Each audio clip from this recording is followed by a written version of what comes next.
যদি আপোনাৰ হাতত 4 মিনিট সময় নাই এই ভিডিওটি কমপ্লিট কৰি চাবৰ কাৰণে তেন্তে মই ৰিকুৱেষ্ট কৰিম অনুগ্ৰহ কৰি ভিডিওটি আপুনি শ্বেয়াৰ কৰক যাতে নিউ পেৰেন্টছ নতুন পিতৃ-মাতৃসকল এই ভিডিওটিৰ দ্বাৰা বাৰুকৈ উপকৃত হ'ব পাৰে। কাৰণ মই এই ভিডিওটি জনাম যে এটি নৱজাতক শিশু ঠাণ্ডা লগা প্ৰক্ৰিয়াটো আমি কেনেদৰে গম পাব পাৰোঁ থাৰ্মোমিটাৰ ব্যৱহাৰ নকৰাকৈ, যাক আমি হিউমেন টাচ মেথড বুলি কওঁ।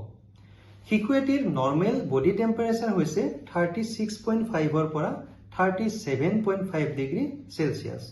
এইখিনি সময়ত শিশুটো সাধাৰণতে কমফৰ্টেবল অৱস্থাত থাকে, ভালকৈ ফিডিং লৈ থাকে আৰু শিশুটোৰ বডিৰ কালাৰ সাধাৰণতে পিংক হৈ থাকে। এটা হিউমেন টাচ মেথড হৈছে এটা এনেকুৱা মেথড য'ত আপুনি থাৰ্মোমিটাৰ ব্যৱহাৰ নকৰাকৈ জানিব পাৰে যে শিশুটিৰ ঠাণ্ডা লগা আৰম্ভ হৈছে নেকি বা বহুত বেছি ঠাণ্ডা লাগিছে নেকি।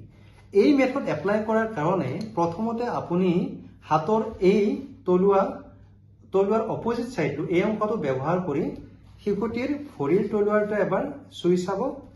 তাৰ পিছত শিশুটিৰ পেটটো ট্ৰাংক অৱস্থাটো এবাৰ চাই লওক, পাৰ্টটো এনেকৈ টাচ কৰি। যদি আপুনি দেখিছে যে দুয়োটা অংশই গৰম হৈ আছে লগতে শিশুটিৰ কালাৰটো পিংক হৈ আছে তেন্তে শিশুটিৰ ঠাণ্ডা লগা নাই, নৰ্মেল অৱস্থাত আছে।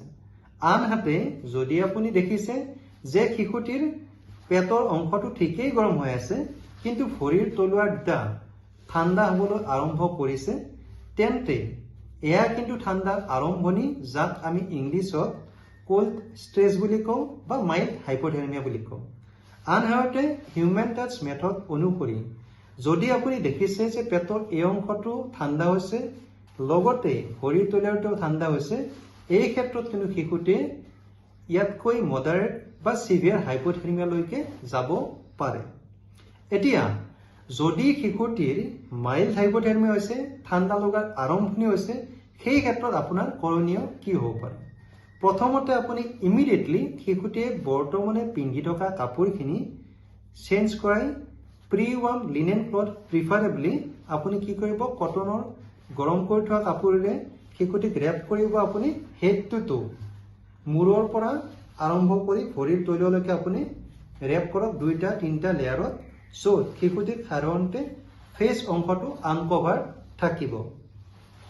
ইয়াৰ পিছতে আপুনি কি কৰিব, লগতে যিটো বেডত শিশুটিক ৰখা হৈছে সেই বেডটো আপুনি চেঞ্জ কৰক, প্ৰিফাৰেবলি অলপ গৰম হ'ব লাগে। 3 নম্বৰ ষ্টেপত শিশু আৰু মাকক স্কিন টু স্কিন কণ্টেক্টত ৰাখক, এইটো পজিশ্যনত, যাক আমি কেংগাৰু মাদাৰ কেয়াৰ বুলি কওঁ, KMC বুলি কওঁ। ইয়াৰ পিছতে শিশুটিক আপুনি ব্ৰেষ্ট ফিডিং দিয়া আৰম্ভ কৰক।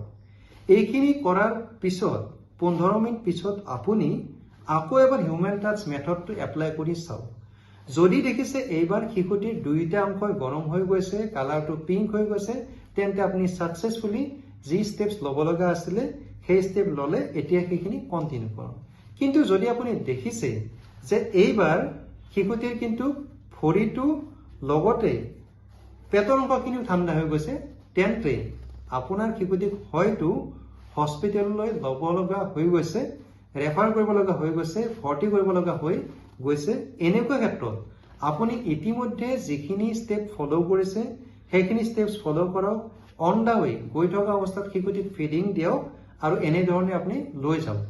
এতিয়া হিউমেন টাচ মেথড যদি আমি ভালদৰে ব্যৱহাৰ কৰোঁ তেন্তে শিশুটিক আচলতে বহু সময়ত এডমিট হোৱাৰ পৰা বা সিভিয়াৰ হাইপোথাৰ্মিয়াৰ পৰা বহুত বেছি ঠাণ্ডা লগোৱাৰ পৰা প্ৰকোপৰ পৰা আমি কিন্তু সহজে বচাব পাৰোঁ।